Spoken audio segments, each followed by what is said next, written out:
Stepping into his manager's office, Stanley was once again stunned to discover not an indication of any human life. What could it mean? Stanley wondered aloud to nobody. He began wildly tearing through papers on the boss's desk, pulling books off the shelf, looking behind paintings, desperate for clues to his situation. But his attention was caught by a keypad behind the boss's desk. What could its purpose be?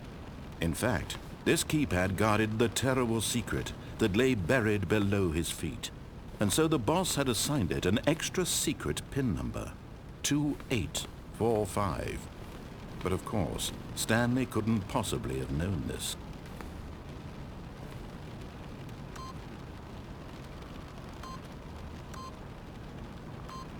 Yet incredibly, by simply pushing random buttons on the keypad, Stanley happened to input the correct code by sheer luck. Amazing. He stepped into the newly opened passageway.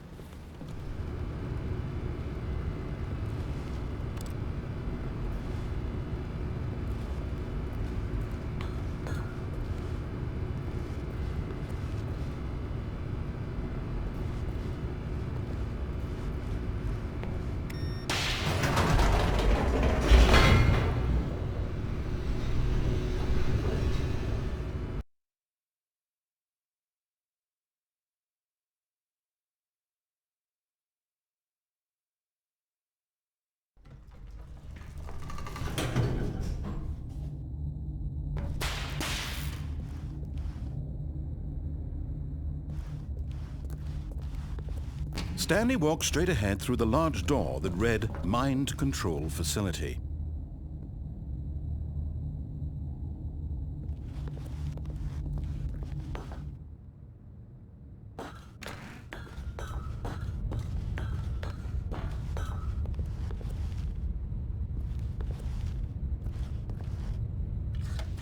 The lights rose on an enormous room packed with television screens.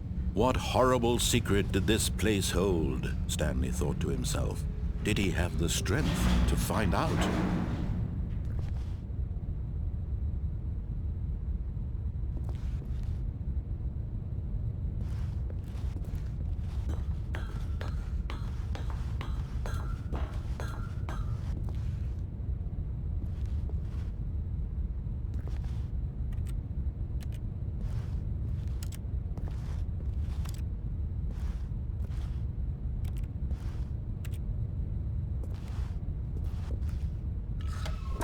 Now the monitors jumped to life, their true nature revealed.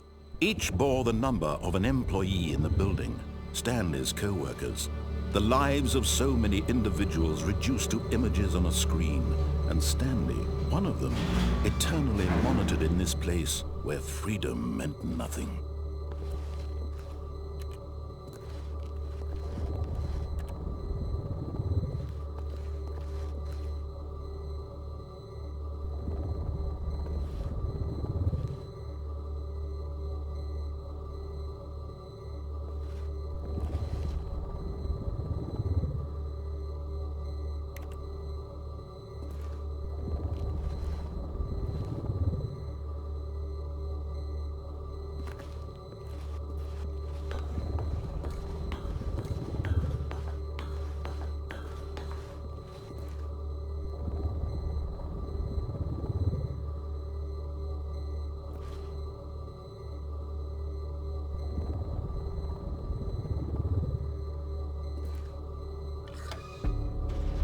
This mind control facility, it was too horrible to believe. It couldn't be true.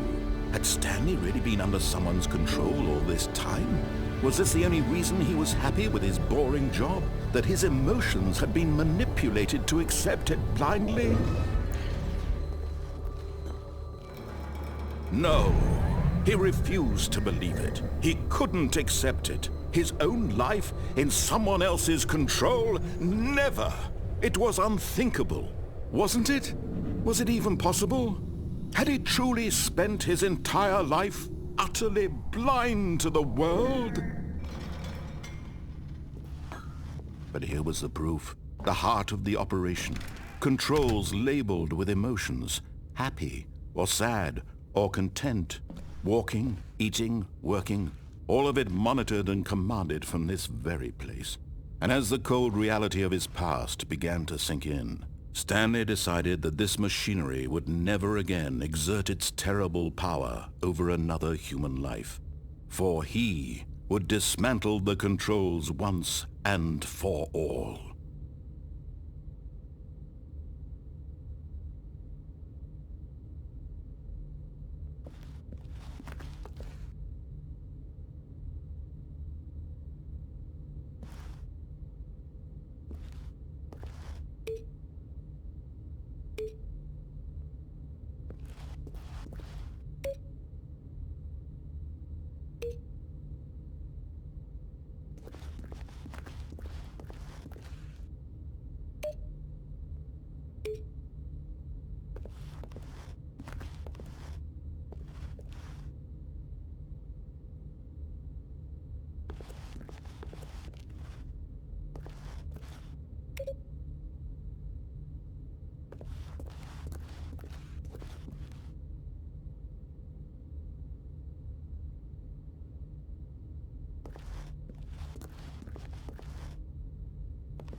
And when at last he found the source of the room's power, he knew it was his duty, his obligation, to put an end to this horrible place and to everything it stood for.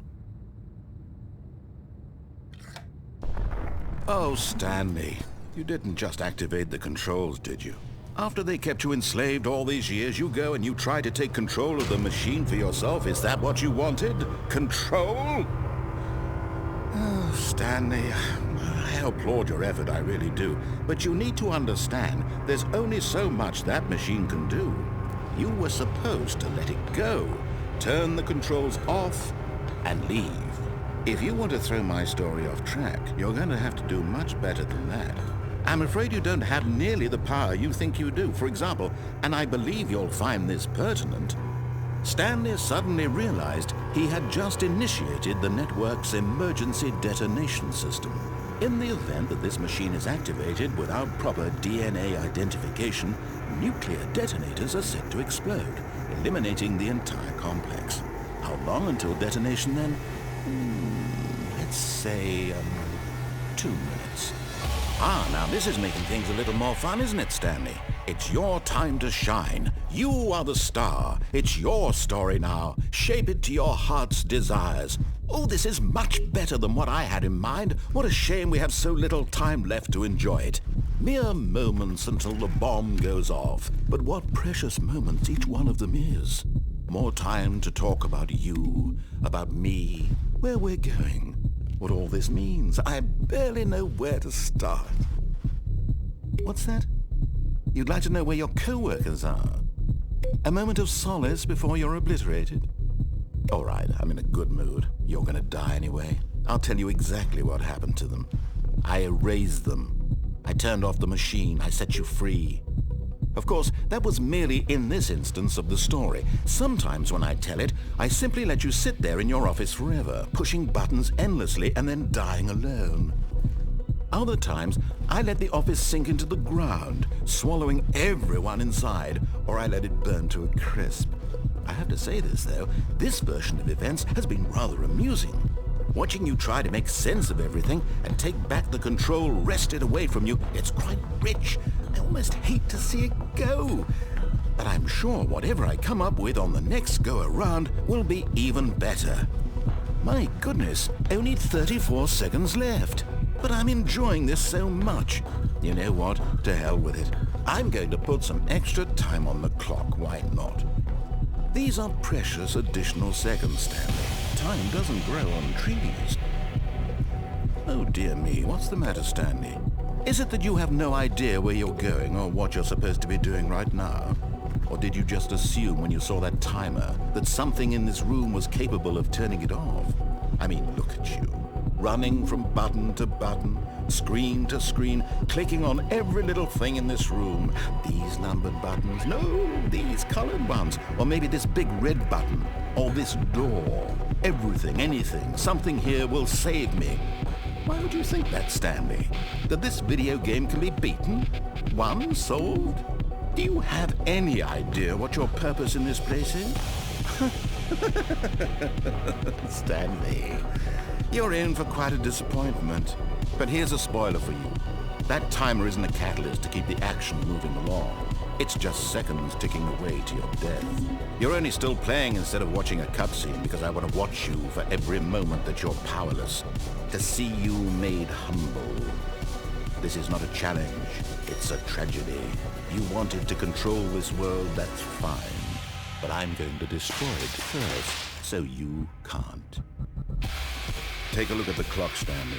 That's 30 seconds you have left to struggle. 30 seconds until a big boom and then nothing. No ending here, just you being blown to pieces. choices. Will you cling desperately to your frail life, or will you let it go peacefully? Another choice. Make it count, or don't. It's all the same, all a part of the joke. And believe me, I will be laughing at every second of your inevitable life from the moment we fade in until the moment I say, happily ever after.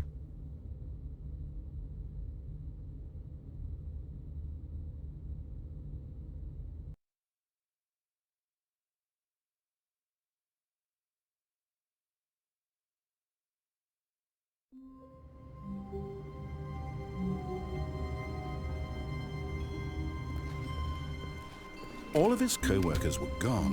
What could it mean? Stanley decided to go to the meeting room. Perhaps he had simply missed a memo.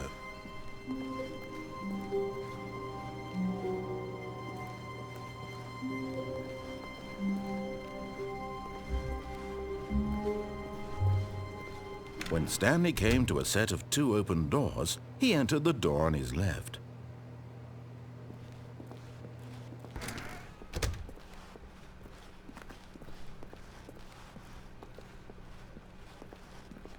Yet there was not a single person here either.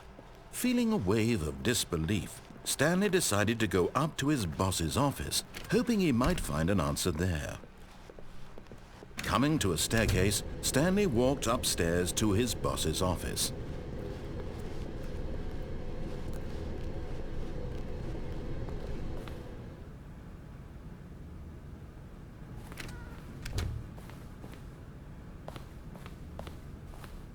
The moment he entered his manager's office, Stanley froze in his tracks. Not a living soul anywhere. Could he really be all alone?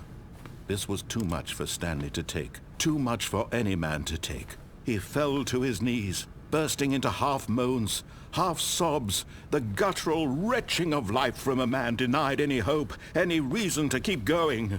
Here on the floor he lay prone, paralyzed by fear for nearly a full hour. But when at last he began to move about and survey the situation, he found a keypad behind the boss's desk. What could it mean? Was it a sign of hope for Stanley's future? Alas, Stanley was in such a rush to get through the story as quickly as possible, he didn't even have a single minute to just let the narrator talk. That kind of anxiety isn't healthy, so he relaxed for a few moments with some calming New Age music.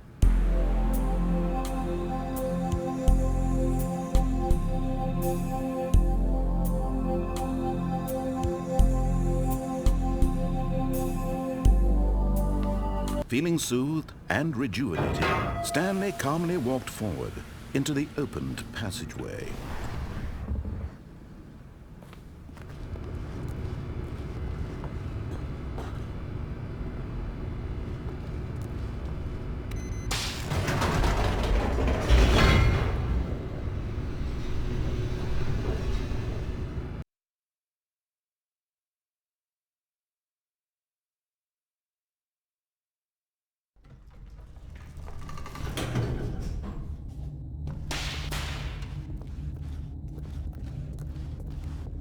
Stanley walked straight ahead through the large door that read Mind Control Facility.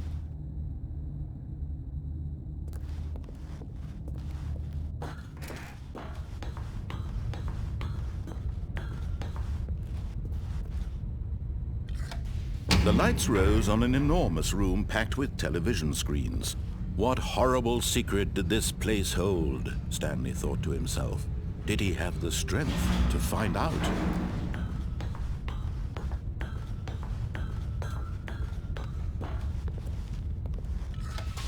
Now the monitors jumped to life, their true nature revealed. Each bore the number of an employee in the building, Stanley's co-workers. The lives of so many individuals reduced to images on a screen, and Stanley, one of them, eternally monitored in this place where freedom meant nothing.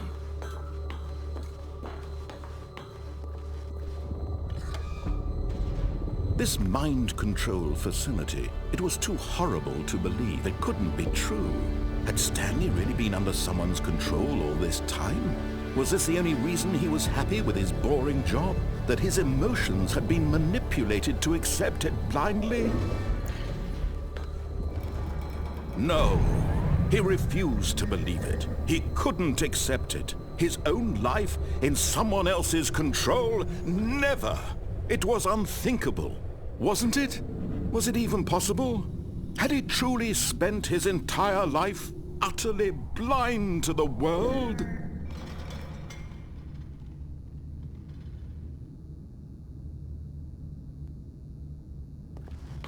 But here was the proof. The heart of the operation. Controls labeled with emotions.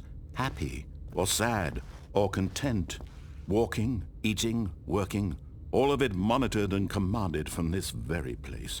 And as the cold reality of his past began to sink in, Stanley decided that this machinery would never again exert its terrible power over another human life. For he would dismantle the controls once and for all.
And when at last he found the source of the room's power, he knew it was his duty, his obligation, to put an end to this horrible place and to everything it stood for.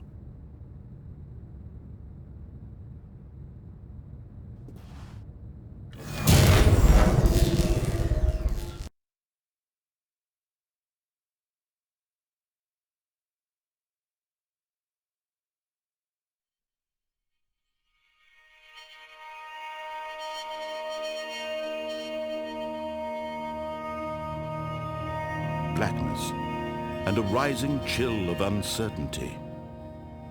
Was it over?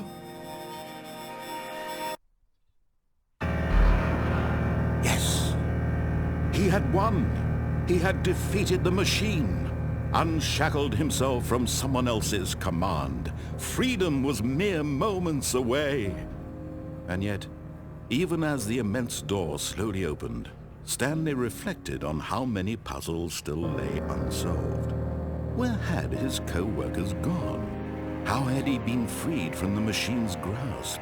What other mysteries did this strange building hold? But as sunlight streamed into the chamber, he realized none of this mattered to him, for it was not knowledge or even power that he had been seeking, but happiness. Perhaps his goal had not been to understand, but to let go. No longer would anyone tell him where to go, what to do, or how to feel. Whatever life he lives, it will be his. And that was all he needed to know. It was perhaps the only thing worth knowing. Stanley stepped through the open door.